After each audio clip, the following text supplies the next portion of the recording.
আর ডাল দিয়ে যে এত সুন্দর একটা খাবার হয় সেটা আমাদের অনেকেরই অজানা। তবে এটা সত্যি যে এত সুন্দর ও মজাদার খাবারটা কিন্তু আমি ছোলার ডাল দিয়েই বানিয়েছি। তো চলুন দেখে নেওয়া যাক এত সুন্দর মজাদার আর ইতিহাস খ্যাত খাবারটা কিভাবে শুধুমাত্র ছোলার ডাল থেকে এত সুন্দর একটা শেপ দিয়েছি। সারানো ছোলার ডাল যেটা দিয়ে আমরা ইফতারির সময় বুট রান্না করি সেই ডালটা। ছোলার ডালগুলো ভালো করে পরিষ্কার করে ভিজিয়ে রাখবো বেশ অনেকক্ষণ, যতক্ষণ পর্যন্ত ডালগুলো একদম ভিজে ফুলে যায়। ডালগুলো ভিজে অনেকক্ষণ রাখার পরে এরকমভাবে ফুলে এতগুলো হয়ে গেছে।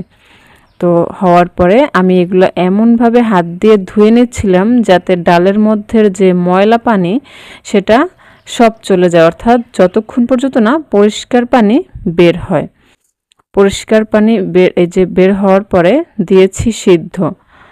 আর এই সিদ্ধ দেওয়ার সময় পানিটা এমনভাবে দিতে হয় যাতে ডালটা এমনভাবে সিদ্ধ হবে আর পানিও যেন না থাকে, অর্থাৎ ব্যালেন্সটা ঠিক রাখতে হয় যে পানি যেন একটুও না থাকে এরকমভাবে। আর ডালটা যেহেতু আমাদের পরবর্তীতে পানি ছাড়া বাটতে হবে, তাই ডালটা একটু ভালোভাবেই সিদ্ধ করা লাগবে যাতে বাটার সময় কষ্ট না হয়। এই যে আমি করে নিয়েছিলাম সিদ্ধ পুরোটা একদম মাখো মাখো করে, যাতে আমার পাটায় বাটতে কোনো সমস্যা না হয়। অ্যাকচুয়ালি এখন তো ব্লেন্ডার হয়েছে, তবে ব্লেন্ডারে করা যাবে না, এটা পানি ছাড়া পাটাই বাটতে হবে, কারণ ব্লেন্ডারে দিতে হলে আমাদের পানি মিক্স করতে হয় জানি, আর পানি মিক্স করে এটা বাটা যায় না। এর জন্য পানি ছাড়া শুধুমাত্র শিলপাটায় বেটে নিয়েছি আমি এভাবে ফিনিশ করে। এরপর হচ্ছে কড়াইতে ঘি অথবা সয়াবিন তেল, আপনারা যেটাই পারেন দিতে পারেন, সমস্যা নেই। তবে আমি ঘি দিয়েছিলাম। পর্যাপ্ত পরিমাণ ঘি দিতে হবে, ঘি বা সয়াবিন তেল যেটাই হোক সেটা পর্যাপ্ত পরিমাণ দিতে হবে। ঘির মধ্যে আমি কিছু দারচিনি, এলাচ আর তেজপাতা দিয়েছিলাম,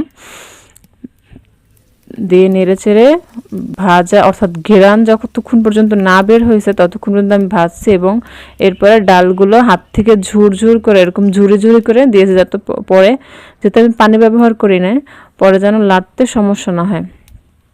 এর জন্য আমি ঝুরঝুর করে দিয়ে নিচ্ছিলাম সবগুলা, বেশ অল্প অল্প করে, যাতে আমার নাড়তেও পরে অসুবিধা না হয়।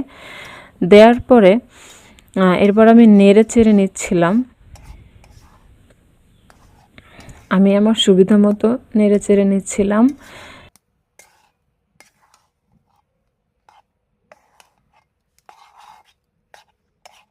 এটা আসলে মূল প্রবলেম হচ্ছে লাড়ার মধ্যে, মানে এত বেশি নাড়তে হবে।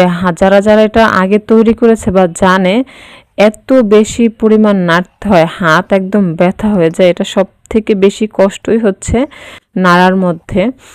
তো এর মধ্যে আমি চিনি দিয়ে নিচ্ছিলাম শুধুমাত্র, কিন্তু এর চিনি দিয়েছি আর লবণ আর কিছুটা গুঁড়া দুধ দিয়েছিলাম।